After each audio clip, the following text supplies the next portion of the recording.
முருகன் அவர்கள் பேசுனது திரு சீமான் அவர்களுடைய ஜெராக்ஸு. அவரே சொல்கிறாரு, ஆடு மாடுகள் மேய்ச்சல் நிலங்கள் குறைஞ்சி போச்சு அப்படின்னு சொல்கிறாரு. உண்மைதான்.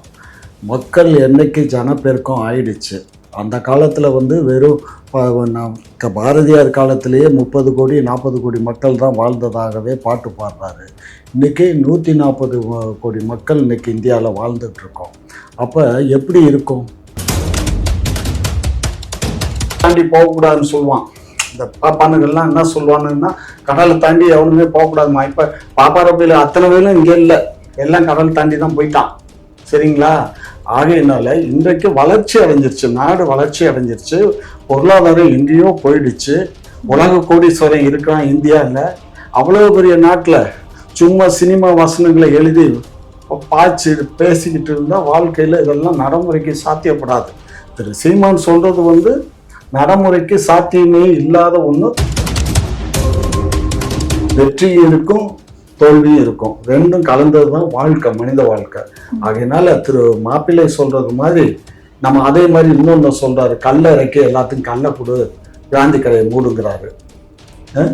கல்லை கொண்டுட்டு கொடுத்தா கல் குடிக்கிறவங்க கிராமத்தில் இருக்க நண்பர்கள் கல் குடிப்பாங்க. பட்டணத்தில் இருக்கவங்க போய் கல் குடின்னா யார் குடிப்பா? அந்த இடங்கள் அவங்களுக்கான வாழ்வாதார பொருளாதாரத்தை ஈட்டுவதற்கான அடிப்படை உரிமைகளை பெற்றுவதற்கான வேலைகளை செய்கிறாங்க.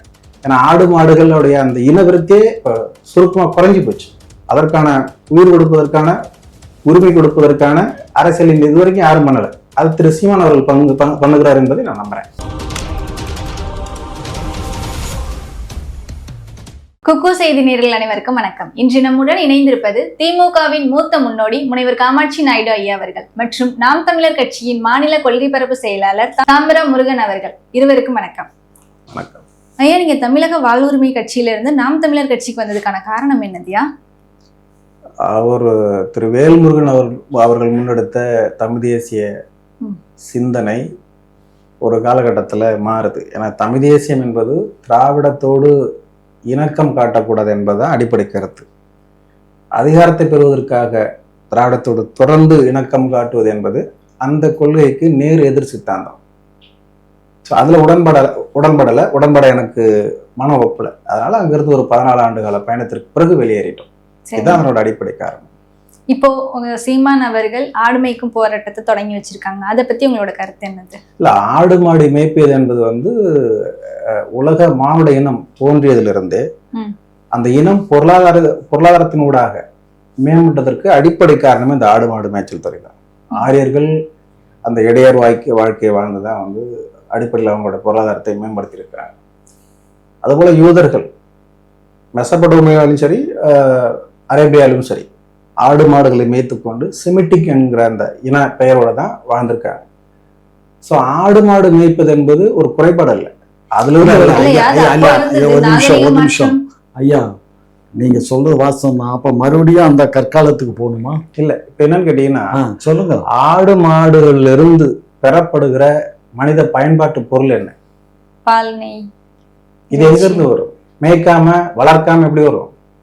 ஸோ வளர்க்கிற நிலப்பரப்புகள் சுருங்கி போகுது. பிளாட்டு போட்டு அதற்கான பொருளாதாரத்தை ஈர்க்கிற பெரும் முதலாளிகள் பெருகி வருகிறார்கள். இன்றைக்கு இந்தியாவில் 70% சொத்துக்கள் 1% பெரும் பணக்காரர்களிடத்துல இருக்குது. ஆக்ஸ்ஃபோம் ஆய்வு தாம்பரம் முருகன் சொல்லிட்டு போல.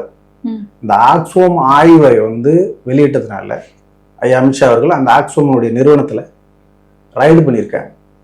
ஸோ ஒரு ஒரு பொருளாதார சமநிலை அற்ற ஒரு சூழ்நிலை இந்தியா இருக்குது அப்படின்றத தெளிவாக காட்டுறாங்க. அப்போ நிலப்பரப்புகள் அந்தந்த இடங்கள்ல அந்தந்த ஜீவராசிகளுக்கான ஒரு உரிமை பொருளா இருக்குது.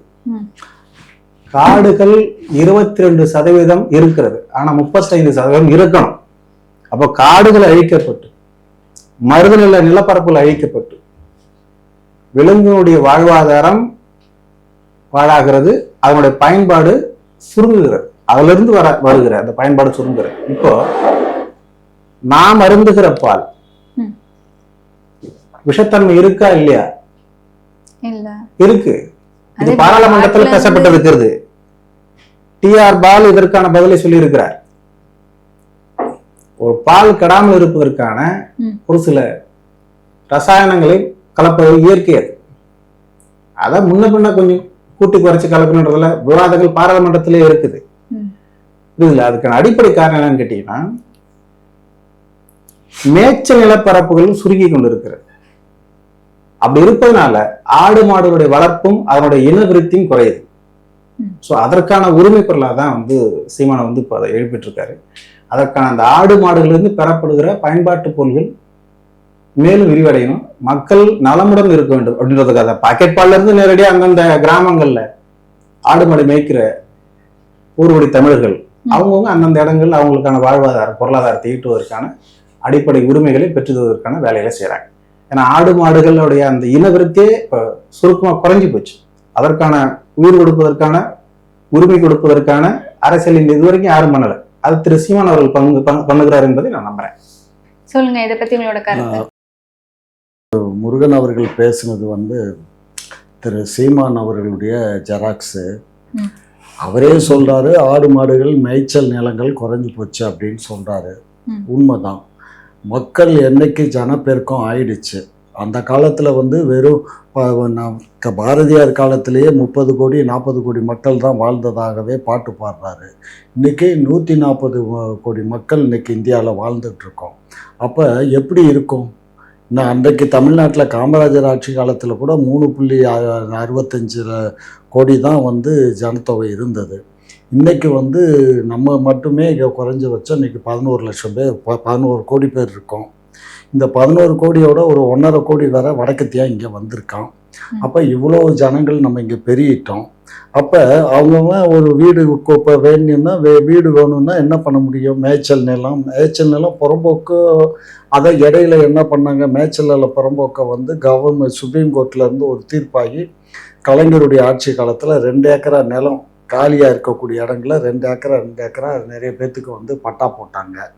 அது தவிர மிலிட்ரியில் போயிட்டு வந்தவங்களுக்கு, இராணுவத்தில் போய் ரிட்டையர் ஆகிட்டு வந்தவங்களுக்கு 5 ஏக்கரா விவசாய நிலம் ஒதுக்கிட்டாங்க. இந்த மாதிரி எல்லாம் ஒதுக்குனது போக மீதம் இருக்க மேய்ச்சல் நிலம் குறைஞ்சி போச்சு.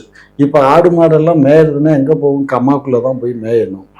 மேய்ச்சல் நிலமும் இந்த புறம்போக்கெல்லாம் இல்லாத போயிடுச்சு. இப்படிப்பட்ட சூழ்நிலையில் இப்போ வீடுகள்லையே இப்போ என்ன பண்ணுறாங்கன்னா, வீடுகள்லேயே மாடை கட்டி அங்கேயே தீவனங்களை போட்டு அது எல்லாம் பண்ணுறாங்க. ஏன்னா நாங்கள் எல்லாம் வந்து எங்கள் இதில் பண்ணியிருக்கோம், பண்ணையிலேயே பண்ணியிருக்கோம். இப்போ நேருக்கு பண்ணிகிட்ருக்காரு. அது மாதிரி பெரிய பெரிய பண்ணைகளில் நாங்கள் மாடுகளை வச்சு அந்த மாடுகளுக்கு தேவையான வசதியில் அங்கேயே பண்ணி கொடுத்து பாலை கறந்து நாங்கள் அனுப்பிச்சிடுறோம். இப்போ இவங்க மாப்பிள்ளை என்ன சொல்ல வர்றாருன்னா, பாலை வந்து கறந்தா அப்படியே மக்களுக்கு கொடுக்கலாம். மக்களுக்கு கொடுக்குன்னா ஒரு சின்ன கிராமமாக இருந்தால் அந்த கிராமத்தில் ஒரு 20 அவன் கிராமத்துல எல்லாம் முன்னையெல்லாம் ஒரு வீட்டில் பால் இருக்குன்னா இன்னொரு வீட்டில் பால் இருக்காதுன்னா அவங்களே இவங்கள்ட்ட ஒரு இதை கொண்டு வந்து கொடுத்து பால் வாங்கிட்டு போயிடுவாங்க. அவர் சாணியில் ஒரு கோடம் போட்டுக்கிட்டு பாலை வாங்கிட்டு போயிடுவாங்க, செம்பு எடுத்துகிட்டு வந்துட்டு. அதுக்கப்புறம் என்னாச்சு, கொஞ்ச காலம் கழிச்சு பாலை வந்து ஒரு பெரிய இதில் அலுமினிய கேனில் வச்சுக்கிட்டு ஒரு மணியை ஒன்று டைன்னு அடிச்சுக்கிட்டு அவன் உலக்க கொண்டுட்டு வந்துட்டு அவன் ஒரு புக்கை போட்டு எழுதிக்கிட்டு மாதக்கணக்கு அவன் பாலை ஊற்றி போயிட்டு இருந்தான். இப்போ அந்த நடைமுறை இருக்குது. அந்த நடைமுறை இப்போ இருக்குது. ஆனாலும் அதிகப்படியான பால் உற்பத்தி தமிழகத்தில் இன்றைக்கு வந்து இந்த 40 லட்சம் லிட்டர் கெப்பாசிட்டி இன்றைக்கி நம்மகிட்டயே இருக்குது. ஆவின் பால் வந்து 40 லட்சம் இன்றைக்கி ப்ரொடக்ஷன் ஆகுது. இது தவிர மற்ற கம்பெனிகள்லாம் வேற நம்மகிட்ட பர்ச்சேஸ் பண்ணுறாங்க. இவ்வளோ பர்ச்சேஸ் பண்ணியும் இப்போ அந்த இதெல்லாம் வந்து எங்கேருந்து வருது? குஜராத்தில் இருந்தும் அமுல்ங்கிறது இருக்க, அதெல்லாம் வந்து அவங்க குஜராத்லேருந்து சில இதுக்கு ப்ராடக்ட் வருது. அவன் கிருஷ்ணகிரியில் ஒரு யூனிட் போட்டிருக்கான். அதே மாதிரி ஆந்திர பிரதேசத்தினுடைய இவர் வந்து முதலமைச்சர் சந்திரபாபு நாயுடு நம்ம இதுகிட்ட போயிட்டு வெள்ளை கேட்டும்பாங்க, இதில் நம்ம காஞ்சிபுரம் போகிற அந்த பைபாஸுக்கு ரைட் சைடில் அந்த கேட்டுக்கு பக்கத்தில் இருக்கும் ஒரு பெரிய பால் பண்ணியிருக்கு. அதுக்கப்புறம் திருமலா திருப்பதின்னு சொல்லிட்டு இங்கேயே சென்னையிலேயே ஒரு இது போட்டிருக்கான். இவ்வளோ ப்ரொடக்ஷன் ஆகியும் மக்களுக்கு அன்னன்னைக்கு வர்ற பால் தீர்ந்து போகுது. அவ்வளவு, ஏன்னா சிட்டியில் வந்து இவ்வளோ இன்னைக்கு இங்கே இருக்கிறதே கிட்டத்தட்ட ஒரு கோடி மக்களுக்கு மேலே வாழ்கிறாங்க இல்லையா? 1 கோடி மக்களுக்கு குறைஞ்சபட்சம் ஒரு 1/2 லிட்டர் பால்னா கூட எவ்வளோ ஆயிடுச்சு பாருங்க. அதனால அதிகமான பால் உற்பத்தி ஆகுது, பால் செலவாகுது. இதுக்கு மாடுகளை வச்சு நம்ம மேய்ச்சி கொண்டுட்டு வந்து கட்டி எல்லாம் இனிமே பண்ண இயலாது. அதே மாதிரி சரி கிராமப்புறங்கள்ல இருக்க வீட்டுகள்ல வேணா அதை பண்ணை மாதிரி வச்சு ஏதாவது பண்ணணும்னா அதுவும் செலவு ஜாஸ்தி ஆகும். இன்னைக்கு மாடுகள்லாம் வந்து நாட்டு மாடை வச்சு பால் கறந்தெல்லாம் கட்டாது. நம்ம அது ஒரு 20 லிட்டர் 30 லிட்டர் கொடுக்கக்கூடிய மாடுகளை வச்சு பால் கறந்தா தான் அதுக்கு அவங்களுக்கு கட்டும். ஏன்னா அந்த தீவனத்தினுடைய விலை அவ்வளவு விற்குது. மாட்டு தீவனங்கள் வந்து பழைய காலம் மாதிரி இல்லை. பழைய காலம் நெல்லெல்லாம் தாள் எடுத்தோம்னா உயரமா இருக்கும், 3 அடி 3 அடி இருக்கும் நெல் தாள். இன்னைக்கு அப்படி இல்லை, மொத்தமே 1.5 அடியா வருது. 1.5 அடியில 1/2 அடியை கீழே விட்டுட்டு 1 அடி தான் அறுக்கிறான் அந்த அறுவடை. அப்ப அதுவும் மிஷின்ல தான் அறுக்கிறான். மிஷின்ல அறுத்து அது கருதை எடுத்துக்கிட்டு இது பூரா போகுது. முன்னையெல்லாம் மாடுக்கு என்ன பண்ணுவோம், சூடுன்னு சொல்லி சூடு அடிக்கிறதும் பாங்க. அது மாடுகளை விட்டு யானைகளை விட்டு மிதிச்சு மிதிச்சு அதை வந்து வைக்கோல் எல்லாம் நல்லா ஸ்மூத்னஸ் ஆயிரும். இப்ப அப்படி இல்லை, எல்லாமே மிஷின்ல கொடுக்குறோம். இதை பூரா இப்ப கட் பண்ணி தான் மாடுகளுக்கு தீவனமா கொடுக்குறோம். இப்படி காலங்கள் மாறி போச்சு. இன்னும் வந்து பழைய காலம் மாதிரி எல்லாம் இப்ப நம்ம பண்ண இயலாது. ரெண்டாவது இது வந்து பண்ணைகளுக்கு தான் பாலை கொடுத்து தான் ஆகணும், வேற வழி இல்லை. இப்போ ப்ரொடக்ஷன் வந்து கிராமப்புறங்கள்ல இருக்கிறத போற சின்ன வேனுகளில் விட்டு அங்கங்கே கோஆபரேட்டிவ் சொசைட்டிஸ் இருக்கு, அவங்க கலெக்ட் பண்றாங்க. அதுக்கப்புறம் இவங்க அந்த ஏரியாவில் இருக்கக்கூடிய இப்போ பார்த்தீங்கன்னா தமிழ்நாட்டில் எல்லா மாவட்டத்திலையும் வந்து ஆவின் பண்ணை இருக்கு. அங்கே அதிகமாக இருக்கக்கூடிய பாலை சென்னைக்கு அனுப்புறாங்க. சென்னையில் இங்கே ப்ரொடக்ஷன் ஆகுது. இப்போ பெரம்பலூர்ல பார்த்தீங்கன்னா அங்கே இருக்க யூனிட்ல நெய் வந்து பெஸ்ட் நெய் எதுன்னு அங்கே உள்ள நெய் தான். காரணம் என்னன்னா அங்கே இருக்கக்கூடிய அந்த பாலுடைய தன்மை ரொம்ப நல்லா இருக்கு. நானே இப்போ எனக்கே எங்கள் வீட்டுக்கே அங்கேருந்து தான் நெய் வருது, பெரம்பலூர்ல இருந்து தான் வருது, அந்த மில்க் ப்ராஜெக்ட்ல இருந்து. ஸோ அது மாதிரி ஒவ்வொரு காலகட்டங்கள் மாறும்போது அதுக்கு தகுந்த மாதிரி நாகரிகம் வளர வர அவன் இன்னைக்கு சாஃப்ட்வேர் கம்பெனி படித்தான், சாஃப்ட்வேர்ல வேலை பார்க்குறான், அமெரிக்காவில் வேலை பார்க்குறான், ரஷ்யாவில் வேலை பார்க்குறான், உலகம் பூரா போயிட்டான். அன்னைக்கு இருந்தவங்க பூரா இங்கே தான் இருந்தான். கடல் தாண்டி போகக்கூடாதுன்னு சொல்லுவான். இந்த பாப்பானுகள்லாம் என்ன சொல்லுவானுன்னா கடலை தாண்டி எவனுமே போகக்கூடாதுமா. இப்போ பாப்பாரப்பையில் அத்தனை பேரும் இங்கே இல்லை, எல்லாம் கடல் தாண்டி தான் போயிட்டான். சரிங்களா? ஆகையினால இன்றைக்கு வளர்ச்சி அடைஞ்சிருச்சு, நாடு வளர்ச்சி அடைஞ்சிருச்சு, பொருளாதாரம் எங்கேயோ போயிடுச்சு. உலக கோடீஸ்வரன் இருக்கிறான் இந்தியாவில். அவ்வளவு பெரிய நாட்டில் சும்மா சினிமா வசனங்களை எழுதி பாய்ச்சி பேசிக்கிட்டு இருந்தா வாழ்க்கையில இதெல்லாம் நடைமுறைக்கு சாத்தியப்படாது. திரு சீமான் சொல்றது வந்து நடைமுறைக்கு சாத்தியமே இல்லாத ஒண்ணு. ஆனா சொல்ல அவருனால பண்ண முடியும். ஏமா எல்லா அரசியல்வாதியும் நான் தான் ஒரு விஷயம் தெரியுமா உனக்கு, சந்திரலேகான்னு சொல்லிட்டு இலங்கையில ஒரு பிரைம் மினிஸ்டர் இருந்தாங்க. அந்த அம்மா என்ன சொன்னாங்க தெரியுமா, நான் சந்திர மண்டலத்துல இருந்து அரிசியை கொண்டு வந்து உங்களுக்கு எல்லாம் கொடுப்பேன்னாங்க. சாத்தியமா? சந்திர மண்டலத்துல விளையுது அரிசி, அதை கொண்டு வந்து கொடுப்பேன்னு பேசுமா?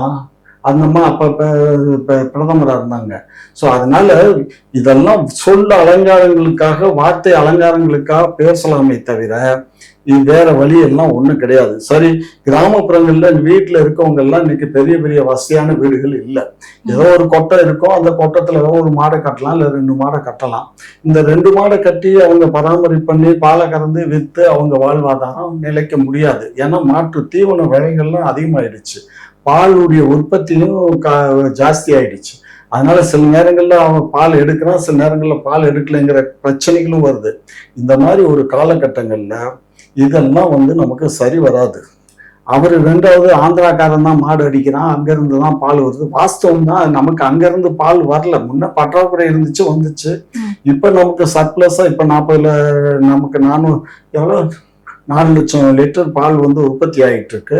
அப்படிங்கிற மாடே இல்ல, மேய்ச்சல் நிலமே இல்ல, பால் எங்க இருந்து உற்பத்தி ஆகுது? அதான் அந்த கிராமத்துல 1 மாடு 2 மாடு வச்சிருக்காங்கல்ல, அங்க சொசைட்டி இருக்கு. ஒவ்வொரு கிராமத்திலயும் ஒரு கிராமத்துக்கே 1 மாடு 2 மாடு தான் இருக்குன்னா 1 மாடு 2 மாடு இல்லமா, ஒரு வீட்டுக்கு 1 மாடு 2 மாடு இருக்கு.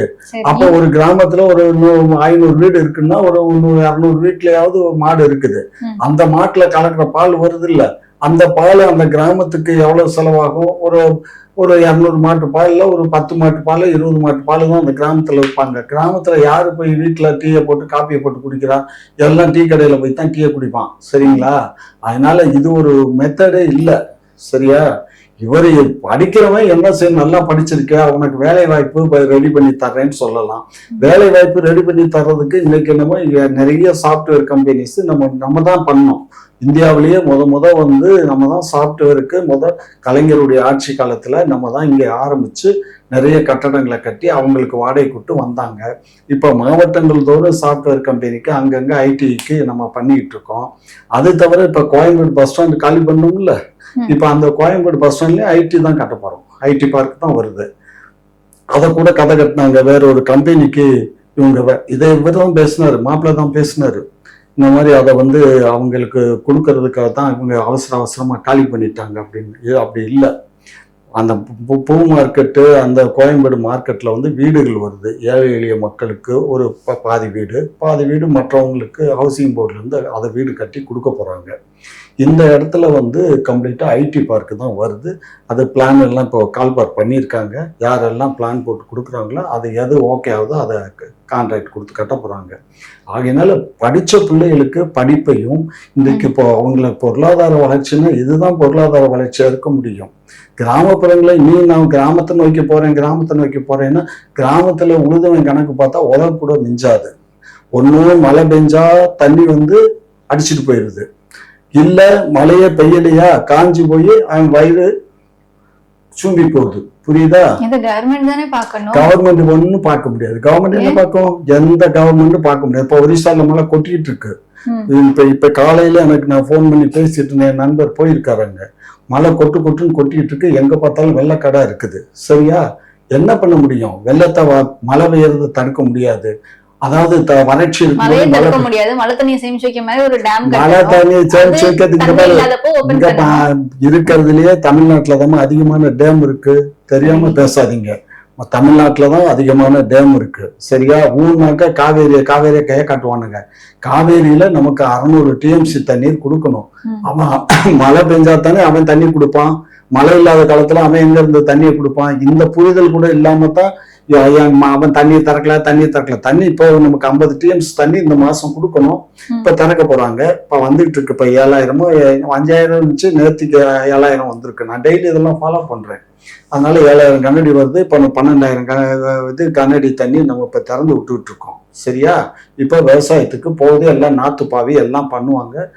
ஜூலை மாசம் 15ஆம் தேதி வாக்குல நாத்து நடவு வந்துடும். சரியா? அதுக்குள்ள அந்த மலைகளும் போய் இந்த ஆண்டு வந்து எப்பயுமே இல்லாத அளவுக்கு எல்லா டேமும் ஃபுல் ஆயிருக்கு. தமிழ்நாட்டுல இருக்கக்கூடிய அத்தனை டேமும் ஃபுல் ஆயிடுச்சு. ஃபுல்லாகி மறுகால் போயிட்டு இருக்கு. இப்போ ஓவர்ஃப்ளோ போயிட்டு இருக்குடா. வைகை டேம் எல்லாம் கூட இப்ப எல்லாம் நிறைஞ்சிருச்சு. அது இப்ப தண்ணி போயிட்டு இருக்கு. சுருளி தேர்ல காலையில பாக்குறேன், பயங்கரமா கொட்டுது. அவ்வளவு தண்ணி பார்த்தது இல்லை. அதே மாதிரி எல்லாருமே பொதுவா எல்லா டேமுமே வந்து ஃபுல் ஆகி போச்சு. இதை தவிர பெரியார் டேமை தவிர மற்ற டேம் எல்லாம் ஃபுல் ஆயிடுச்சு. அதனால விவசாயம் வந்து மக்களுக்கு பண்றாங்க. அந்த விவசாயம் பண்ணும்போது விலை கிடைக்கல அவங்களுக்கு. இப்போ நெல் வந்து 1200 ரூபாய்க்கு எடுக்கிறாங்க கவர்மெண்ட்ல. அவன் கவர்மெண்ட்ல 1200 ரூபாய்க்கு எடுத்து அவங்க ஃப்ரீயா கொடுக்கறதுனால அவங்க அதிகமா விலை கொடுத்து வாங்க முடியல. தனியார் என்ன பண்றான்? வெளியில இதை காட்டுல விலை கம்மியா இருக்கு, ஆந்திராவில கொள்முதல் பண்ணி அவன் கொண்டு வந்து இங்க நம்ம இடங்கள்ல விற்கிறான். அப்ப நம்மளுக்கு கட்டளைங்கிறோம். ஆந்திரால கொண்டு போய் நெல்லை எடுத்துட்டு வந்து வியாபாரி இங்க எப்படி விற்கிறான்? அவனுக்கு எப்படி கட்டுது சொல்லுங்க? ஆகையினால எல்லாமே உள்ள நுழைஞ்சு பார்த்தா எல்லாமே ஊழல், உள்ள நுழைஞ்சு பார்த்தா எல்லாமே வெற்றி. வெற்றியும் இருக்கும், தோல்வியும் இருக்கும். ரெண்டும் கலந்ததுதான் வாழ்க்கை, மனித வாழ்க்கை. ஆகையினால திரு மாப்பிள்ளை சொல்றது மாதிரி நம்ம அதே மாதிரி இன்னொன்னு சொல்றாரு, கல்லை இறக்கி எல்லாத்துக்கும் கல்லை கொடு, காந்தி கடையை மூடுங்கிறாரு. கல்லை கொண்டுட்டு வந்து கொடுத்தா கல்லு குடிக்கிறவங்க கிராமத்துல இருக்க நண்பர்கள் கல் குடிப்பாங்க. பட்டணத்துல இருக்கவங்க போய் கல் குடின்னா யார் குடிப்பா? அதாவது டாஸ்மாக் ஒழிக்கிறதுக்கு அந்த அம்மா கிட்ட பேசியிருக்கணும். டாஸ்மாக் எதுக்குமா கொண்டு வந்த? டாஸ்மாக்கே கொண்டு வரக்கூடாதுன்னு ஜெயலலிதா அம்மா அரசு உடனே ஆட்சியில இதெல்லாம் பேசாது. ஆட்சியில யாரு இருந்தா? டாஸ்மாக் கொண்டு வந்தது ஜெயலலிதா அம்மா. அன்னைக்கு இவர் சீமா நீங்க தானே இருந்தாரு. அன்னைக்கு என்ன சொல்லியிருக்கணும்? இது அரசு உடைமை ஆக்காதீங்க, இதை க்ளோஸ் பண்ணுங்கன்னு சொல்லியிருக்கணும். இல்ல, ஏன் சொல்லல? இதெல்லாம் அரசியல், புரிஞ்சுக்கோ. அதாவது இப்ப அரசியல் பண்ணணும். 8.2% வந்துருச்சு. 36 லட்சம் மக்கள் வாக்கு போட்டாங்க. இப்ப எதையாவது சொன்னோம்னா நமக்கு வந்து ஓரளவுக்கு வெற்றி வாய்ப்பு கிடைச்சிருமோங்கிற எண்ணம். அவர் வெற்றி வாய்ப்பு அவர் எதிர்கட்சி தலைவராவோ சிஎம்ஓ வர்றதுல எனக்கு ஒன்றும் ஆட்சேபனை இல்லை. ஆனா மக்களை மடைமாற்றம் பண்ணக்கூடாது.